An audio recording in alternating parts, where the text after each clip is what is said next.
Lo que está a punto de contarte cambia todo lo que creías saber sobre esta guerra, porque resulta que mientras el mundo miraba los titulares, Trump ya tenía el tablero preparado, las piezas en su lugar, y esperaba el momento exacto para moverlas. Y ese momento llegó esta mañana.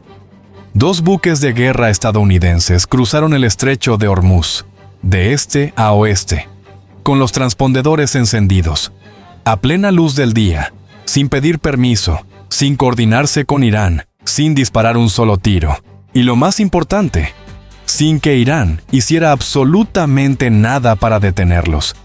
Piénsalo un segundo.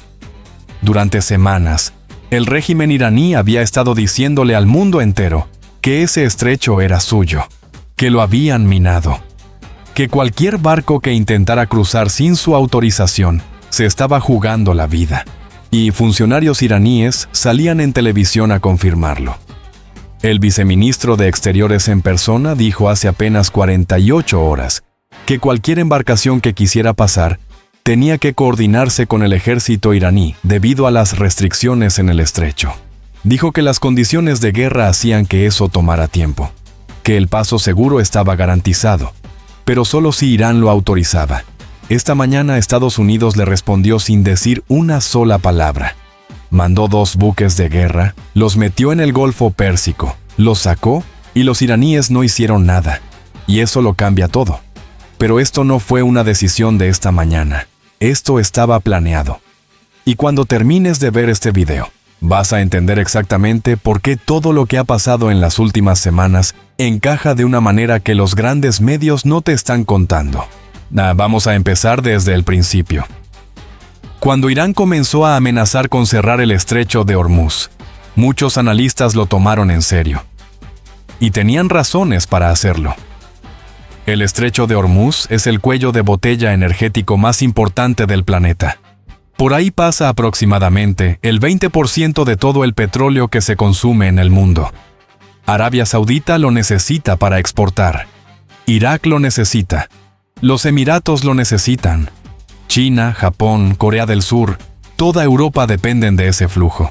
Si alguien cierra ese estrecho, la economía global entra en pánico en cuestión de horas. Así que cuando Irán dijo que lo había minado, los mercados reaccionaron. El tráfico marítimo cayó drásticamente. Los petroleros civiles dejaron de arriesgarse. El seguro de los barcos que querían cruzar se disparó. Y el régimen iraní empezó a cobrar ese peaje psicológico. Esa sensación de control, sin haber necesariamente hecho nada físico para justificarlo. Porque aquí viene la primera pieza del rompecabezas que necesitas entender. El New York Times publicó ayer algo que debería haber ocupado todas las portadas del mundo. Según sus fuentes, Irán es actualmente incapaz de encontrar sus propias minas. Las minas que ellos mismos supuestamente colocaron. ¿Por qué? Porque la persona que dirigió esa operación, quien tenía el mapa de ubicaciones, estaba enterrada en un búnker a gran profundidad cuando llegaron los ataques estadounidenses. Y ese mapa, si es que existía, quedó sepultado con ella. Hay otra posibilidad aún más impactante, que las minas nunca existieron, que fue todo un farol estratégico. Que Irán simplemente lo anunció públicamente para que los barcos civiles tuvieran miedo de cruzar, no creando un bloqueo psicológico sin necesidad de arriesgarse a una respuesta militar directa por sembrar minas en aguas internacionales. ¿Cuál de las 2 versiones es la real? Honestamente, en este momento no lo sabemos con certeza. Pero esta mañana Trump mismo emitió una declaración que resuelve esa duda de una manera muy específica. Lo que dijo Trump fue esto: que lo único que Irán tiene a su favor es la amenaza de que los barcos puedan chocar contra una de sus minas marinas. Y que, por cierto, todos sus 28 barcos minadores yacen en el fondo del mar. Y que ahora Estados Unidos está comenzando el proceso de limpieza del estrecho de Hormuz, como un favor a países de todo el mundo, incluyendo China, Japón, Corea del Sur, Francia y Alemania. Y añadió algo que debería hacer reflexionar a más de uno: que esos países no tienen el valor ni la voluntad de hacer este trabajo por sí mismos. Ahí está la arquitectura del plan. Porque fíjate en lo que Trump acaba de hacer con esa declaración. Primero, confirmó que hay minas reales, o que al menos ese es el escenario que están tratando. Segundo, informó al mundo que los barcos minadores iraníes ya fueron eliminados, lo que significa que Irán no puede colocar más minas aunque quisiera. Tercero, se posicionó como el garante de la libertad de navegación global, no solo para aliados occidentales, sino específicamente mencionando a China y Japón, los dos compradores más grandes de petróleo del Golfo. Y cuarto, lo hizo justo en el momento en que las negociaciones con Irán estaban en curso en Pakistán. Eso no es coincidencia. Si eso es presión calculada. Ahora hablemos de esas negociaciones, porque son la segunda gran historia del día y están directamente conectadas con todo lo demás. Hace 48 horas, el portavoz de la delegación iraní salió ante las cámaras y dijo que Irán no se presentaría a negociar a menos que se cumplieran dos condiciones. La primera, un alto el fuego en el Líbano. La segunda, la liberación de los activos iraníes congelados por sanciones internacionales. Básicamente, dinero iraní que lleva años bloqueado y que el régimen quiere de vuelta urgentemente. Estados Unidos respondió de manera muy sencilla. Dijo que nunca acordaron esas condiciones, que no iban a liberarlas. Y entonces pasó algo que nadie esperaba, o que quizás todo el mundo que conoce a Irán debería haber esperado. Los iraníes se presentaron de todas formas. Llegaron a Pakistán antes incluso de que aterrizara el avión estadounidense. Llegaron primero. Y no llegaron con una delegación pequeña ni simbólica. Llegaron con aproximadamente 70 personas. Expertos económicos, expertos diplomáticos, expertos en seguridad.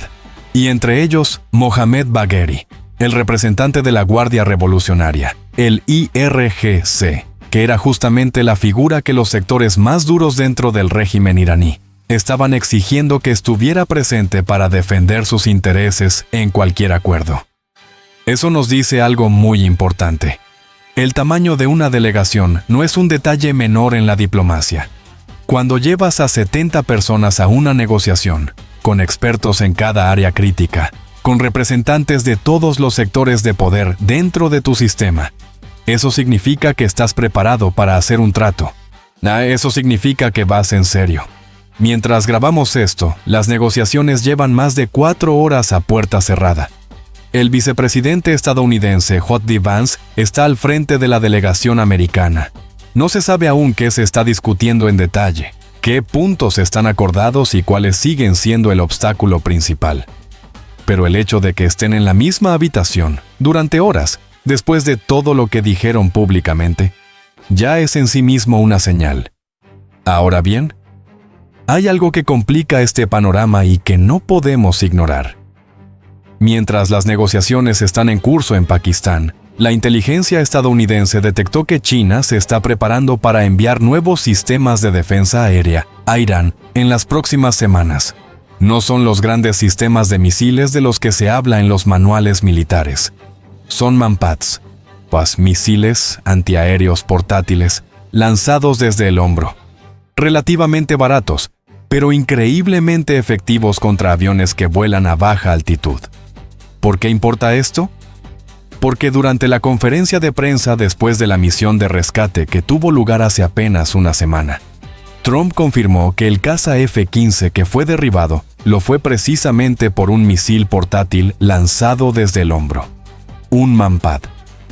Eso quiere decir que si el alto el fuego fracasa y llegan más Manpads a Irán, la Fuerza Aérea estadounidense tendrá un problema significativo operando en esa región. China está jugando su propia partida aquí.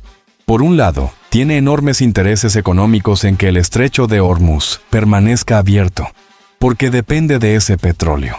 Por otro lado, tiene interés estratégico en que Estados Unidos no salga de esta crisis como el único árbitro del orden global. Así que lo que está haciendo es lo de siempre: mantenerse en la ambigüedad, apoyar a Irán lo suficiente para mantenerlo relevante, pero no tanto como para provocar una ruptura directa con Washington. Trump lo sabe. Por eso en su declaración de esta mañana mencionó a China explícitamente. Le está diciendo al gobierno chino algo muy claro en público. Ustedes dependen de que este estrecho esté abierto igual que todos los demás. No estén del lado equivocado de esta historia. Nosotros somos los que están haciendo la limpieza. Ustedes deberían agradecer. Es un mensaje calculado y va mucho más allá de Irán. Volvamos ahora al estrecho porque hay algo que merece un análisis más profundo. El tránsito de los buques de guerra de esta mañana no fue únicamente una operación militar. Fue un mensaje político, geopolítico y psicológico, enviado simultáneamente a varios actores al mismo tiempo. Para Irán, fue un mensaje en plena ronda de negociaciones. Ustedes no controlan el estrecho. No pueden impedirlo. Si querían hacer algo, hoy era el día y no hicieron nada. Para los aliados del Golfo, especialmente Arabia Saudita y los Emiratos, fue un mensaje de garantía. Estados Unidos está aquí. El flujo de petróleo puede continuar. No están solos. Para los mercados globales fue una señal de que el escenario de bloqueo total que tanto miedo causó no era tan sólido como parecía. Y para la delegación iraní sentada en ese cuarto en Pakistán, fue un recordatorio en tiempo real de cuál es la situación sobre el terreno mientras negocian. No, esto es lo que los grandes medios están pasando por alto en la cobertura de hoy. No estamos ante eventos separados. El tránsito por Hormuz, la declaración de Trump sobre las minas, las negociaciones en Pakistán, la inteligencia sobre China, todo forma parte de una misma presión coordinada en múltiples frentes al mismo tiempo. No es improvisación, es una arquitectura. Ahora la pregunta que todo el mundo debería estar haciéndose es la siguiente. Si Irán llega a estas negociaciones habiendo perdido ya el argumento del control del estrecho, habiendo llegado sin que se cumplieran sus condiciones previas, con su economía bajo presión extrema, con sus grupos proxy debilitados, ¿qué es exactamente lo que tiene para negociar? Y la respuesta es importante porque define los límites de cualquier acuerdo posible. Irán todavía tiene varias palancas. Tiene su programa nuclear, que sigue siendo el elemento más delicado de toda esta ecuación, y del que no hemos hablado aún en detalle en este video, pero que está sobre la mesa de negociación, aunque no de manera completamente pública.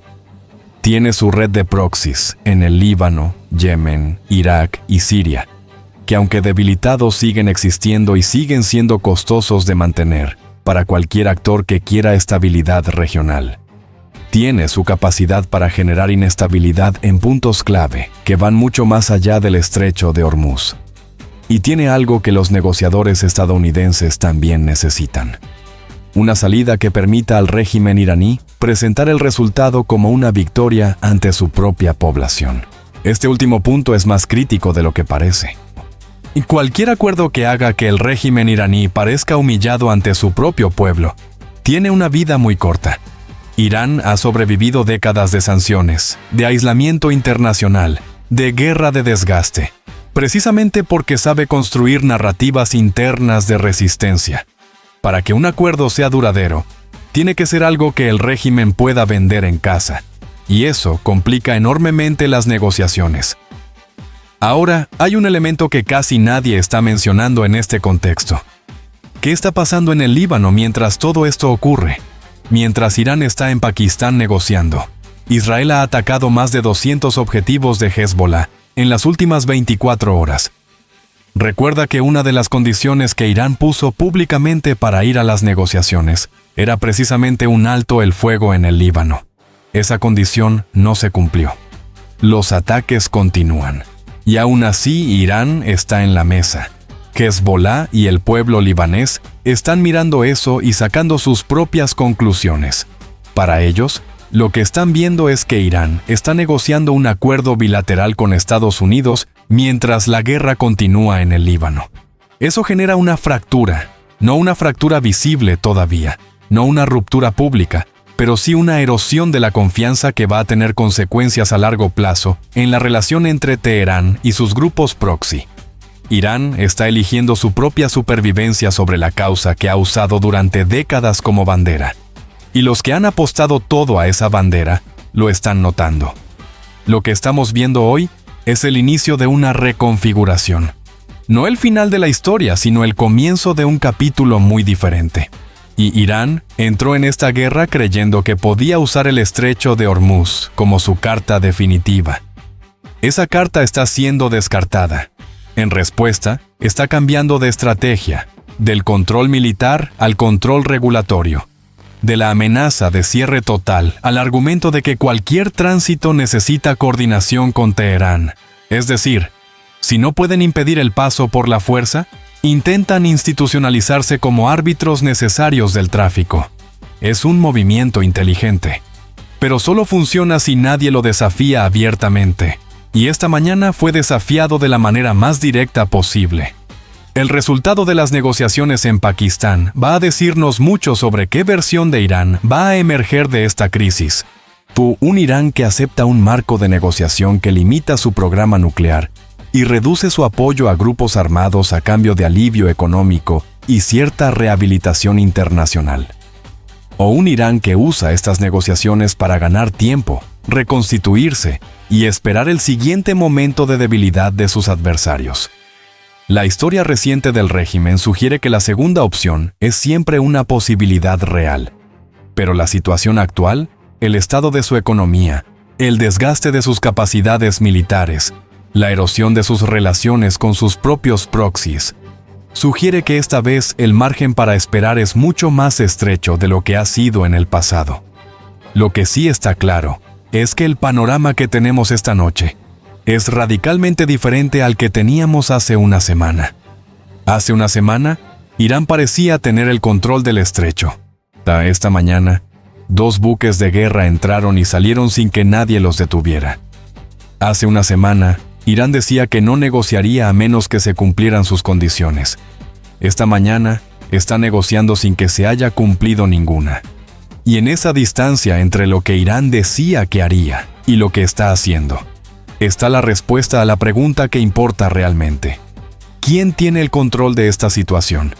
Si este análisis te resultó útil, si quieres entender lo que está pasando más allá de los titulares, suscríbete al canal y dale me gusta al video. Cada gesto de esos ayuda a que este contenido llegue a más gente en un momento en que los algoritmos penalizan exactamente el tipo de análisis que estamos haciendo aquí. Nos vemos en el próximo video.